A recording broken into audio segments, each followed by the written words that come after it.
years ago. The reason being, is back in the early 1800s, there's really only one way to get across New York State, one way to transport and ship goods, and that was by horse and wagon. So as you can imagine, that used to be a very long, bumpy ride for those guys. Up these roads, with tires, and every couple of miles. It's a real nightmare for everyone that had to make that journey. They need to figure out a way how to speed up the time of that travel, but they also need to figure out a way to bring down the cost of this journey. So originally, it was quite expensive. It came out to be around $100 per ton shipping goods across state. And that $100 is worth well over $1,000 nowadays, so quite expensive. So in order to bring down the time and the cost, their idea was to build a canal, or basically build a river that connected, that went across New York State, that connected Buffalo to Albany, which is like 365 miles. So when they completed the canal, now they need to simply float the goods up and down. It brought down the time of the journey, and it brought down the cost from $100 a ton, now just to $10 a ton. So 90% savings, no one can really argue with that. But building this huge canal, you know, building a river 200 years ago, not exactly an easy project. They don't have bulldozers, electricity, and modern day power tools you'd expect to build such a thing. You know, what they had back then to build a canal was basically pickaxes, shovels, hammers, black powder, some horses. You know, it was a very physically intense job. It was a lot of hard work. But another really big issue that occurs is that all the land across New York State is not completely flat or level. There's lots of elevation changes. And here in Lockport, we actually have the greatest of all those elevation changes at any one given spot along the canal.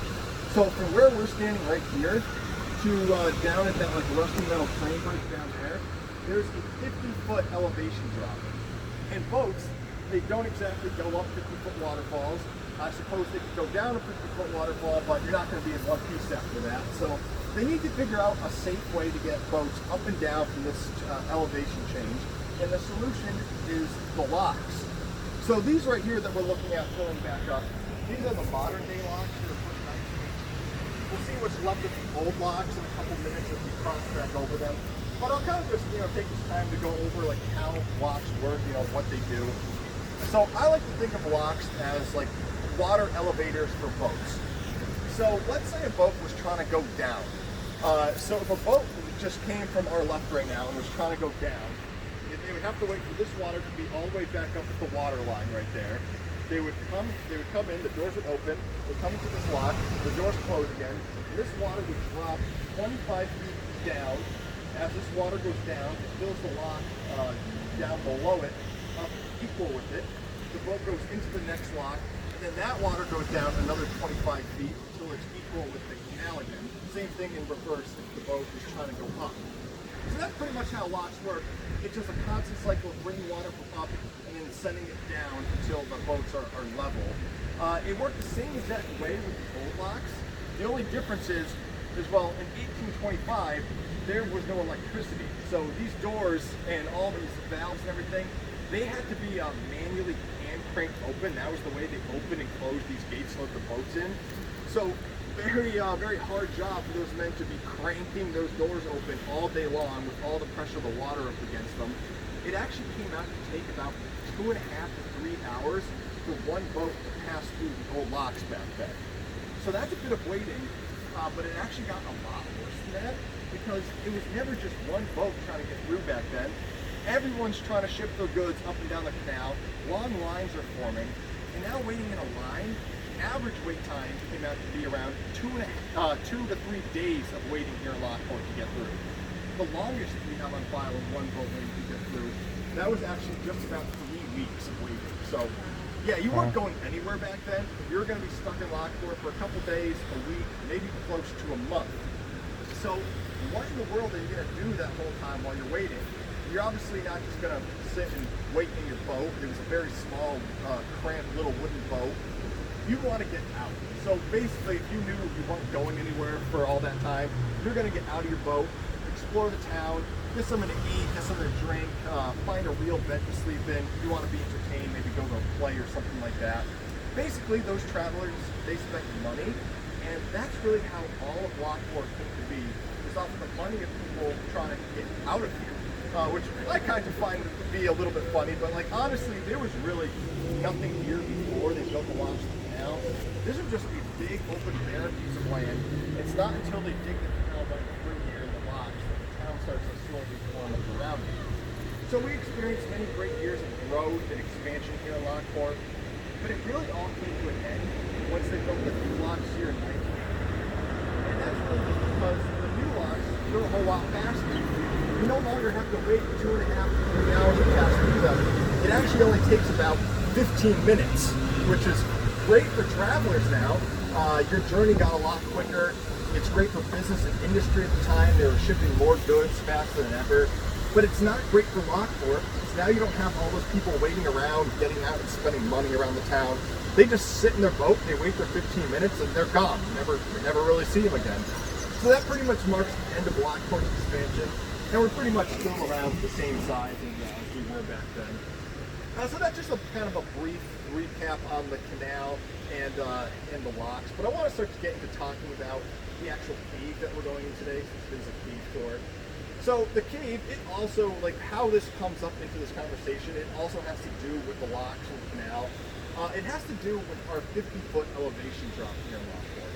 So in 1856, a man named Birdsell Hawley, he moves here to Lockport, and he moved here with a plan or an idea. He wanted to build a water tunnel over there on that side of the canal that would stretch all the way through that hillside. It would run all the way down, still past that metal train bridge down there. He wanted this tunnel, or this cave, because he saw our 50-foot elevation drop and figured if he was to build this water tunnel, then bring some of the canal's water through it, that water would rush downhill, it would pick up speed and power, and then it could be used to spin these great big wheels or turbines and run or power his entire factory. So he'd go on to do that. We'll see the remains of Birdsell Hawley's factory as we head down the path. 2 other factories would also set up shop and do the same thing with our water power, and we'll see those as we go along. So as we head down the tour, sometimes you hear me call the cave a cave, or a water tunnel, or a water bypass. Sometimes I call it a hydraulic race. There's lots of different names for the cave. I don't want you to get confused if I call it one of them instead of the other. I'm talking about the same thing. But originally, when it was first built, this water tunnel, or the cave, would have been called a hydraulic race. And a hydraulic race is really just a fancy word for a water tunnel that powers a factory, or powers several factories. So that's what it was originally called. We can actually see right there, those 2 stone archways over across, those are the original water intakes for the cave when it was a water tunnel. It's no longer flooded with water anymore, otherwise we wouldn't be able to explore it. But those arches, they go down into the earth, into the water, and the canal used to flow into them, run all the way down throughout this hillside, past that metal train bridge, and that's what we're going to be exploring today when we get down to the entrance. So, any questions before we keep moving along here? Nope. All right. I was hoping a boat would come through and really so long. I know, it filled up quick.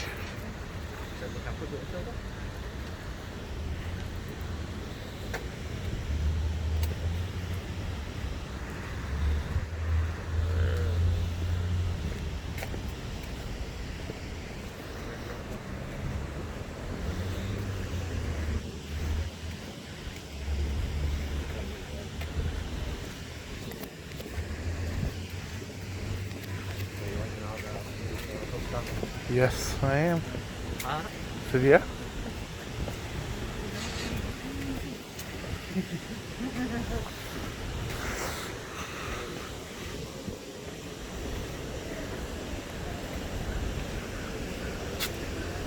Wow.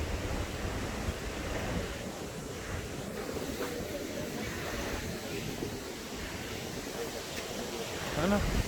I can only get that on camera. I know.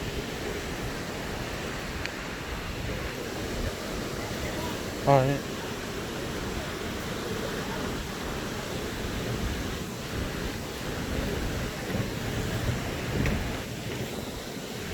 Just real quick.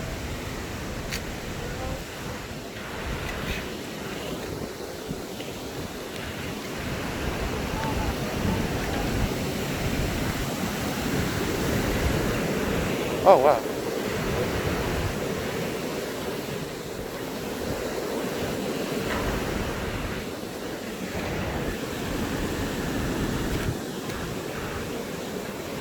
So as we start to head down here, guys, what we're walking along right here, this is the remains of the original locks that were here in Lockport.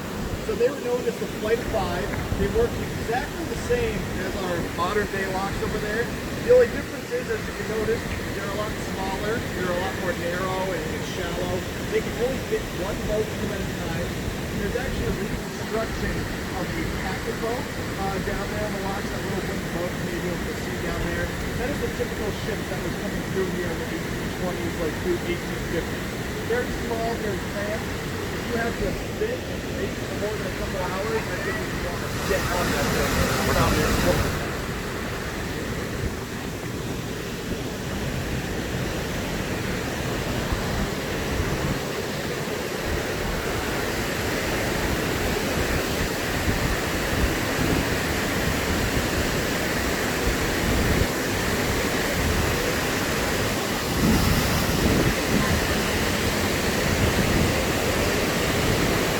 Is this the original lock?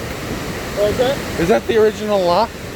So they're reconstructions of what the original lock doors would look like. Oh, wow. They were actually just installed like 5 years ago, but they're made to look like what they would have looked like 150 years ago. Cool.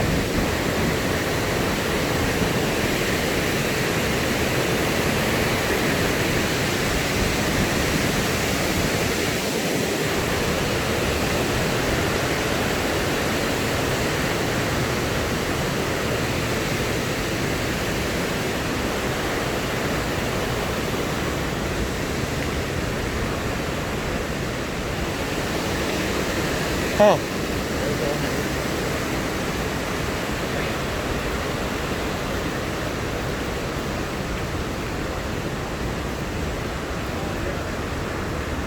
The old Amazon factory, you know, that 150-year-old Amazon.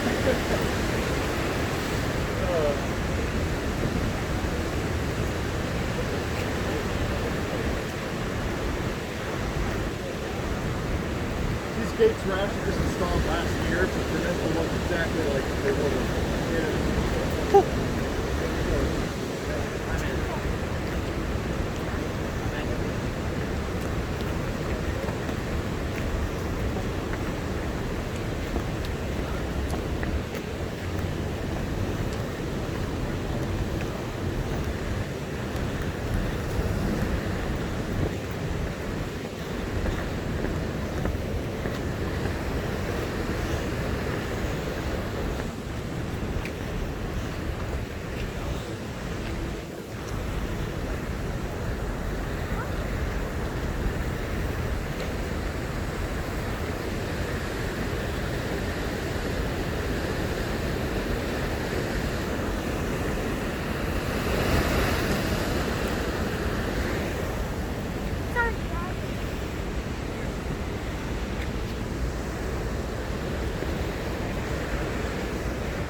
Oh, wow. What's this?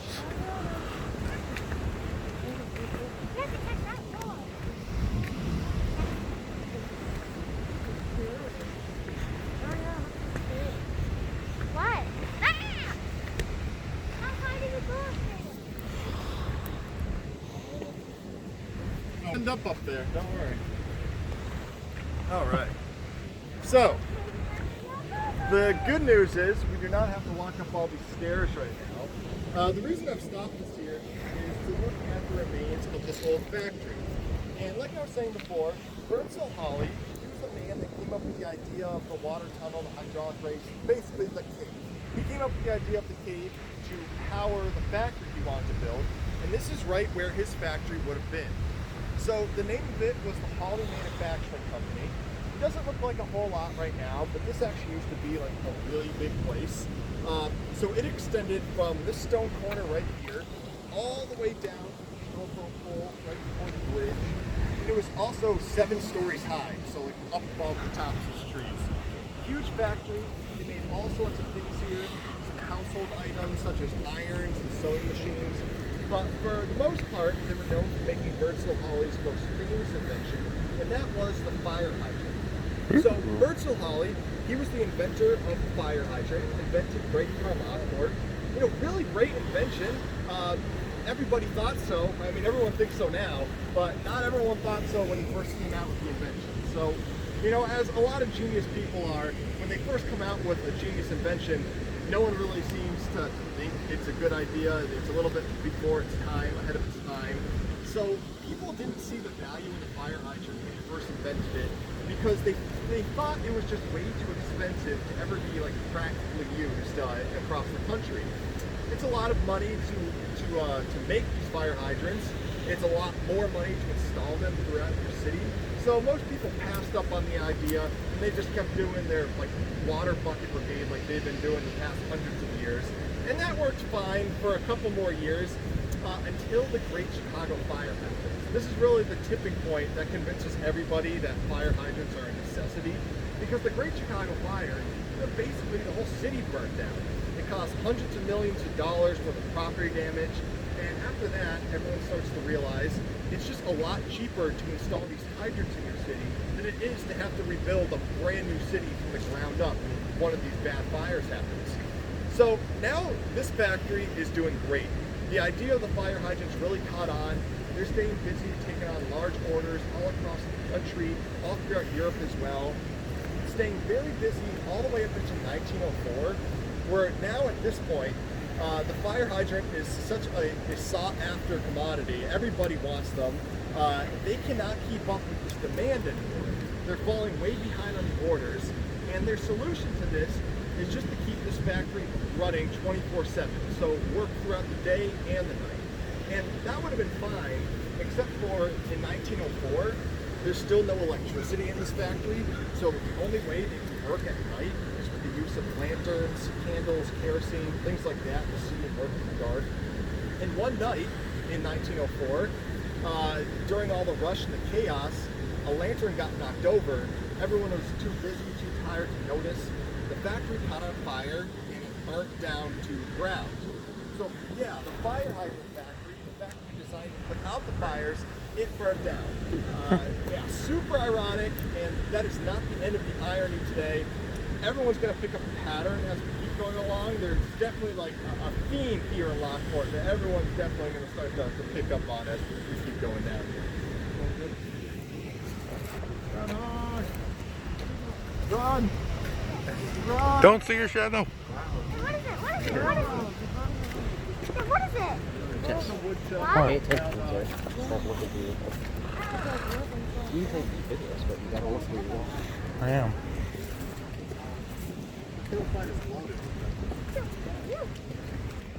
Yeah, a fire. The place to stop fires. It's made stuff to stop fires. It's caught on fire. Wow.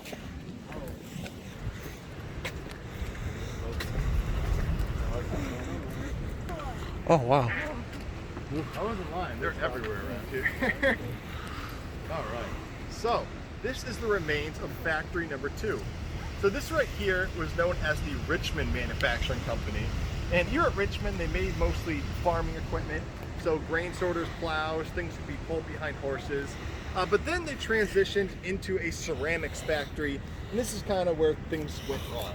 So in order to make ceramics, you need water and clay, both things they can get from the canal. But you also need a really big oven called a kiln. Very large, gets extremely hot, and as you can imagine, here in Lockport, Lockport and fire doesn't seem to mix because one day one of their kilns exploded and this factory also burned down to the ground. So Wow. Really picking up on that pattern now. You can only imagine what happens to factory number 3. I guess we'll just have to wait and find out what happens when we get there. But I also like to talk a little bit about this metal pipe that's coming out of the ground here. So this pipe, it's called a penstock or a penstock pipe. All 3 of these factories had one. There's one at the Hawley factory. There's just barely any left to point out. There'll also be another really big penstock pipe when we get down to the 3rd factory, and that will be our entrance into the cave. But these penstock pipes, it's kind of like the beating hearts of how these factories operated. So the cave or the water tunnel is everything throughout this hillside here. the water was coming downhill, picking up speed and power. And when it gets to one of the entrances of those penstock pipes, the water flows into the pipe. It gets carried down to the bottom here, picking up even more speed and power. Now down here, right about where we are, there would have been a great big wooden wheel. The water spun that wheel. The wheel spins a rod or a shaft that goes spinning back up into the factory, and that spun all the belts, the pulleys, all the moving parts inside the factories. So still not hydroelectricity yet at this point in time, just strictly water mechanical energy. Also though, if everyone remembers where that pipe is coming out of the ground right there and kind of like our area where we are, there's actually a point inside the cave where we walk directly in the back of that pipe. I'll point it out and then everyone will kind of know where they are in relation to the outside world. Only spot where that happens in the cave, so I kind of think it's kind of neat to point out. No windows down there, that's the closest you're going to get to knowing where you are. Can you still get clay in the canal? Yeah, I mean, there's still plenty of clay. They drain it in the winter, this whole section. So like the whole bottom of the canal is literally like 2 feet of clay. Oh wow. Ooh, what's this? So this retaining wall is actually all original stone from when they blasted out the canal. So they blasted out the canal, all the stone gets thrown onto the bank here, and then a lot of that stone was used just to like kind of hold back this hillside. Actually, all that Holly factory, all the stone foundation from the Holly factory is actually just recycled stone right from the canal itself. Oh wow.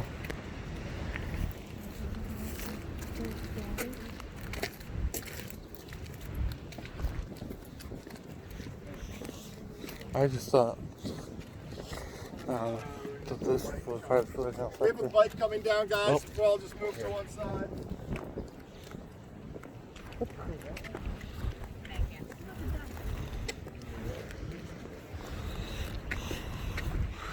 Is there zip lining? Yeah, unfortunately, it's still closed right now due to COVID. No. We're waiting for the state to give us an opening date for it. It's ready to go whenever we get the green light. Oh wow, that would be fun.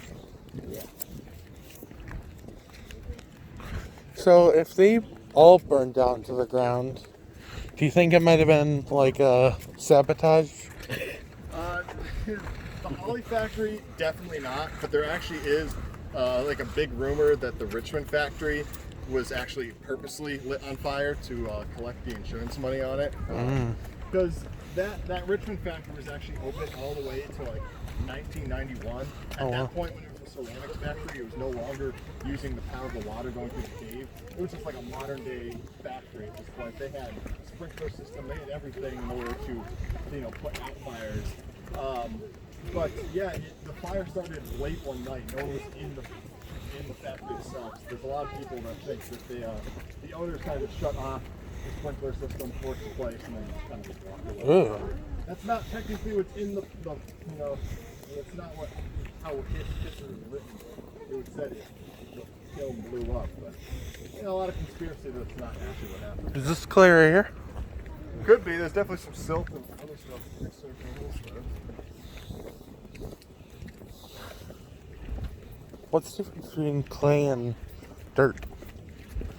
Well, it just has like really high density to it. Oh.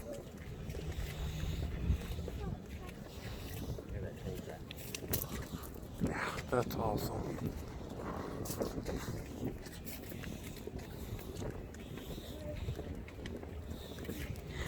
Yeah. What are those green?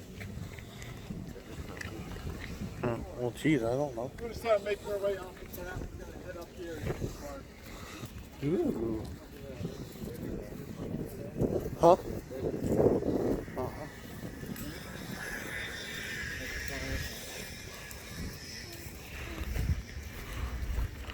What do you mean?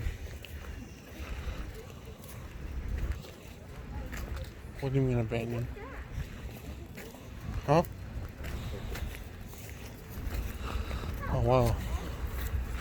It's a shame people ruined it. Yeah, all this graffiti came from like last year. Oh. No one had touched it before that. That kind of The issue sucks. is because the building is so old, if we try to power wash it, it's just gonna disintegrate. Oh. That sucks. Oh. Ooh. Everyone can just wait back here for a moment. I'm just going to go up and lock the gate. I'll come right back and talk about where we are. Are we gonna go in there? Yeah. Alright, Jesus. I can answer something too. I know you're excited. That's the cave. Ooh. It's a shame these idiots had to ruin history. What? Oh, well, unless they're here.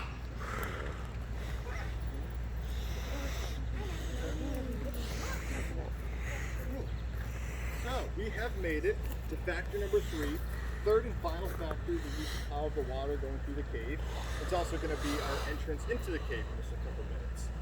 So, this factory right here, it was known as the Lockport Pulp Mill. And here at the Pulp Mill, well, their primary product was the wooden pulp bucket. Basically, it was a wooden bucket factory. Not the most exciting thing in the whole world, but I find it a lot more interesting how they got that wood pulp to make the buckets. So, right here we can see another penstock pipe. Same thing as the one at Richmond, only difference is this one's, it's obviously a lot larger. There was also a second penstock pipe for this factory where that circular hole is in the wall over there. So, the water was coming down out of both these penstock pipes, the full entirety of the pipes, and coming down at about 40 miles an hour.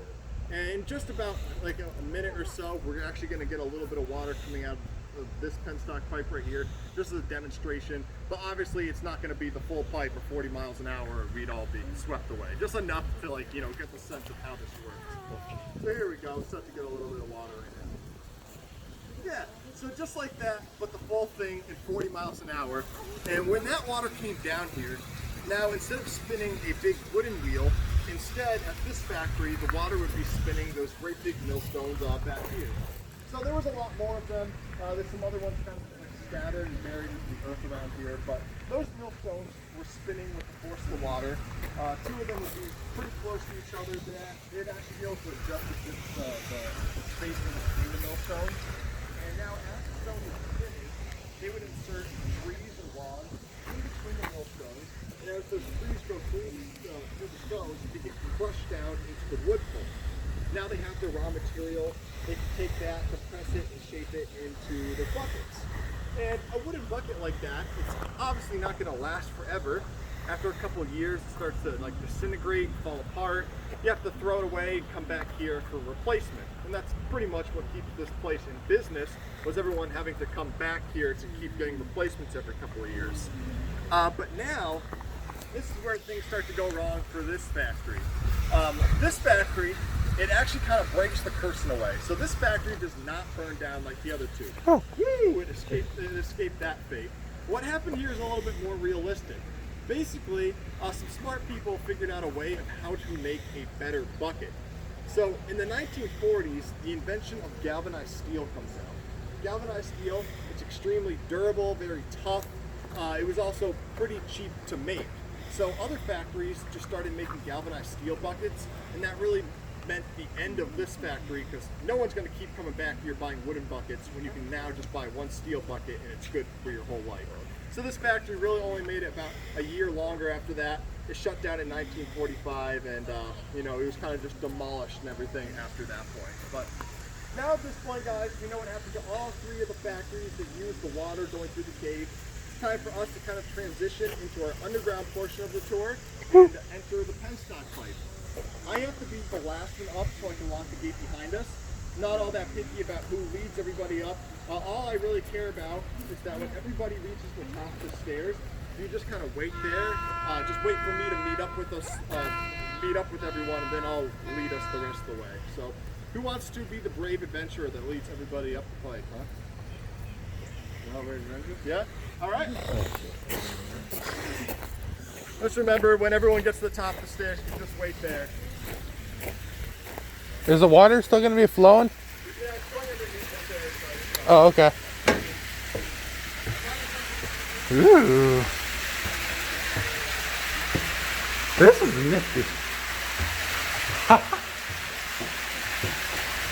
Ooh, it's a lot cooler in here.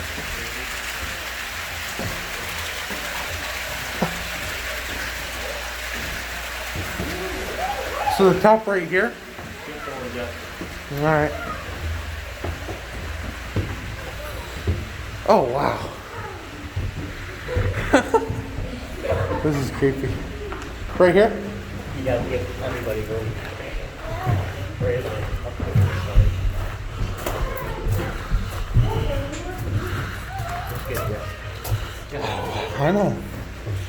This is cool.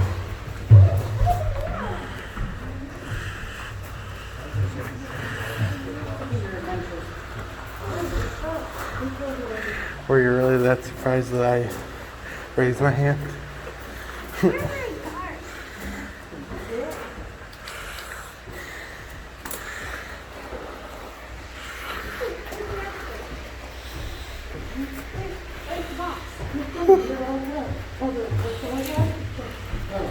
you get it out of the light. Yeah, that'll probably be a good idea.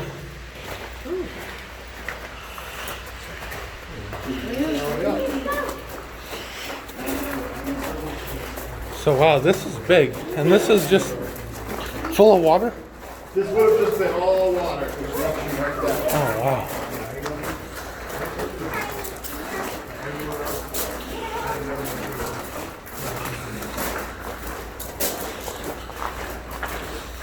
Now, and all those are all the 2 fires. Did anyone else die? In the Holly factory, yes, actually like a couple hundred people died in that Holly factory. Oh, wow. No one died in the Richmond factory. There was actually technically no one in it. Yeah.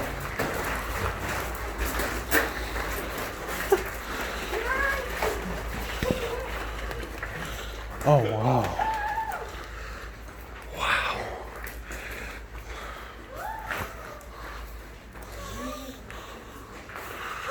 Wow.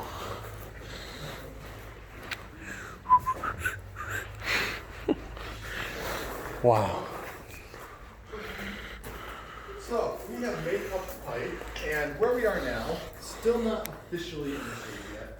We're now in a room called the gatehouse. And all 3 of the factories here had gatehouses. The purpose of them was to control the flow of the water going down the penstock pipe. So, one we just walked up, and then this is where the other one would have been before kind of like crawling part of the tunnel there. So the cave or the water tunnel hits everything through the big dark scary hole over there. And I'll turn the lights on in a few moments. Oh wow. Wow, it really does look like. To watch my head. Yeah. Oh my god, that really looks like it's a little bit of a ways down.